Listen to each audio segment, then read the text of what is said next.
ओम श्री गणेशाय नम नमस्कार बंधुगण आपण माननकु आम यूट्यूब चैनल को बहुत बहुत स्वागत। जदि विशेष भाव में आम एठी कहिबा कि ए भिडियो रे आम विशेष रूप से आपण माननकु कहिबु आगामी ए 3 दिनर समय अवधि रे आपणक जीवन रे पूरा चार चांद लागिबाकु जाउछि। आपणक पई जदि विशेष भाव में कहिबु किपरि ए समय रहिबो केउ सब जिनिस रे आपणक विशेष रूप से फायदा मिलिबो केउ सबु जिनिसरे आपनको सावधानता रखिबाकु पड़िबो आपणकर लव लाइफ क्यारियर किपरि रहिबो बिजनेस व्यापार किपरि रहिबो एवं स्वास्थ्यर किछि महत्वपूर्ण इनफॉरमेशन मध्ये आमे आपण माननकु भिडियो रे देबु।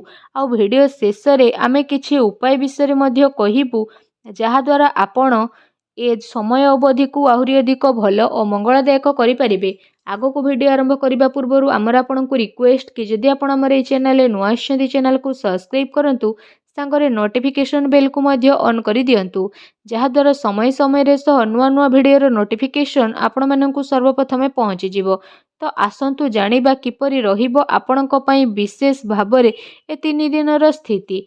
जदि विशेष भाव में कहबा कि सबुठारु प्रथमे कि कौन आपणक पई ए दिन रे विशेष रूप से पॉजिटिव रहिबा पई जाउछि।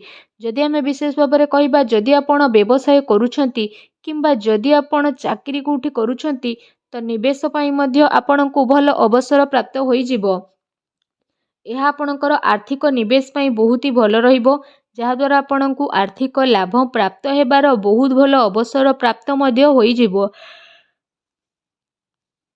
भाग्य भल साथ देव काम कार्य रे भल सफलता मध्य आपणको प्राप्त होई जिवो। ता सहित चल अचल संपत्ति दृष्टि निवेश करिबा आपणक पई विशेष रूप से बहुत ही भल साब्यस्त हेबो। सेथिपई समय आउ परिस्थिति को देखि निवेशर मध्य अवसर बा तलासी आपण नहीं जातु जहा द्वारा आपणको सफलता निहाती प्राप्त हेबो। आउ आर्थिक स्थिति मध्य आपणकर काफी मजबूत होई जिवो। ता सहित कोनोसी अप्रत्याशित आय बा शायद कौनसी प्रोब्लेम रे आपण फसी पारंती ए आयर भल भाव में प्रयोग करंतु जहा द्वारा कौनसी यात्रा बा एमिति किछि गतिविधि रे जोठी आपणकर उद्देश्य अस्पष्ट रहिबो विचार को लोक माननको कुहंतु जहा आपणक दिमाग रे रहिछि।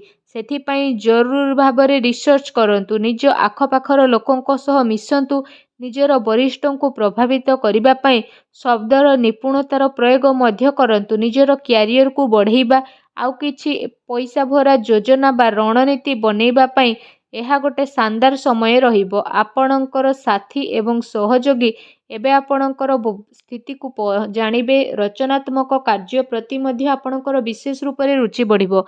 ए अवसर अवश्य लाभ उठांतु नुआ भाव में काम करिबार मौका को हाथ जीवाकू दियंतु नहीं। निजर रचनात्मकता द्वारा निजर घर को खूबसूरत बनै पारिबे। निजर कार्य क्षमतार अन्य को आपण विशेष भाव में प्रभावित करिबे। कार्य क्षेत्र में लाभर विशेष जोग रही आकस्मिक धन लाभ मध्य समय आपनको विशेष रूप से होई पारे। आसंतु जानिबा आपनको पई कोन नेगेटिव रहिबो। घरोई समस्या को दूर मध्य करिबे अन्यथा प्रोब्लेम आसीपारे निज कथार भरोसा करंतु घर परिवार सदस्यों उपरे भरोसा करंतु कौनसी अन्य व्यक्ति उपरे आदु भरोसा करंतु नहीं। अनावश्यक प्रोब्लेम उपजिबो।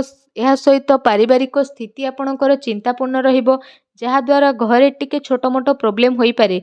सेथिपई घर और परिवार रे आपसिक सामंजस्य बनै रखिबा पई चेष्टा करंतु जणे आउ जनक उपरे भरोसा करिकी सबु काम को करंतु निजर दायित्व को निभेइबार पूर्ण प्रयास करिकी आपण माता पितांकर संबंध को मधुर बनै रखिबा पई चेष्टा करंतु।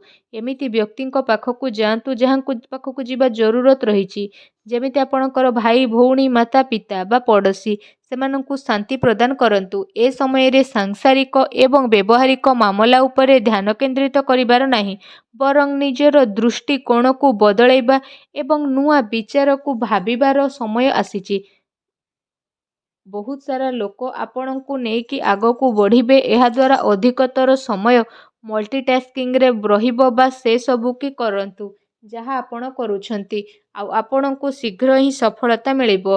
किछि नुकसान मध्य आपण को ए समय रे मिली पारे जहा आपण को परिवार को प्रभावित करिवो।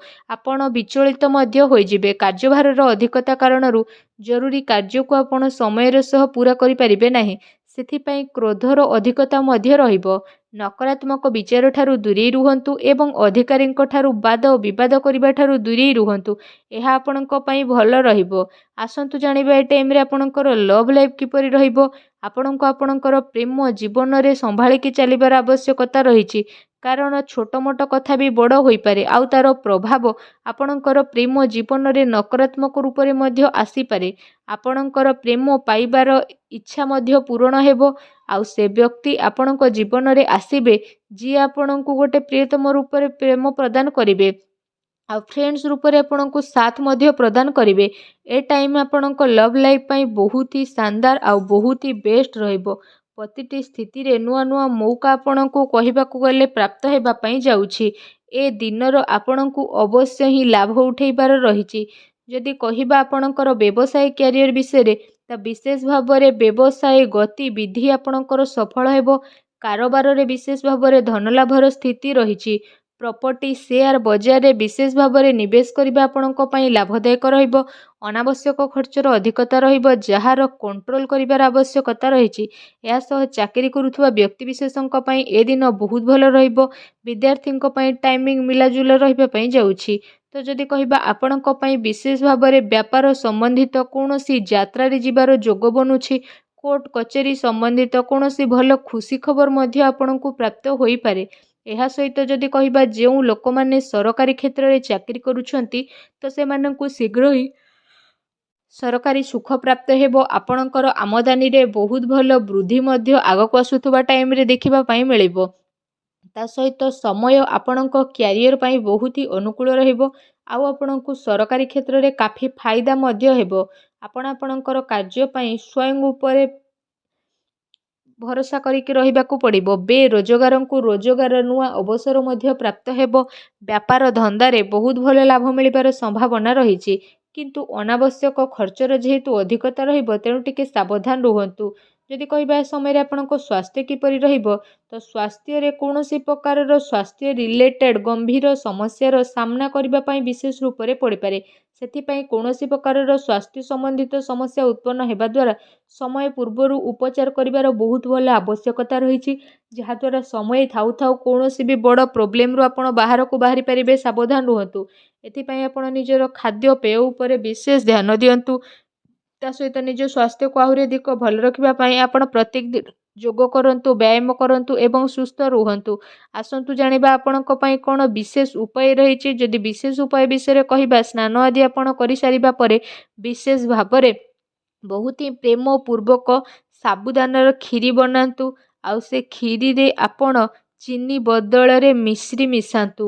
ଯେବେ ଏ କ୍ଷୀରିଟି ପ୍ରସ୍ତୁତ ହୋଇଯିବ ସେଥିରେ ଆପଣ ଅଳ୍ପ ଟିକେ କେଶର ପକାନ୍ତୁ ଆଉ ତାପରେ ଆପଣ ସେ କ୍ଷୀରିଟିକୁ ନେଇ ସବୁଠାରୁ ପ୍ରଥମେ ମା ଲକ୍ଷ୍ମୀଙ୍କୁ ଭୋଗ ଲଗାନ୍ତୁ।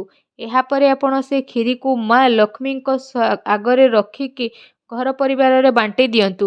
ଏପରି କରିବା ଦ୍ୱାରା ମା ଲକ୍ଷ୍ମୀ ବହୁତ ଅଧିକ ପ୍ରସନ୍ନ ହେବେ ଏବଂ ଆପଣଙ୍କର ସବୁ କଷ୍ଟକୁ ଦୂର କରିବେ। ଯାହା ବି ଆପଣଙ୍କ ଜୀବନରେ ପ୍ରୋବ୍ଲେମ୍ ଚାଲିଛି ସବୁ ଦୂର ହେବ।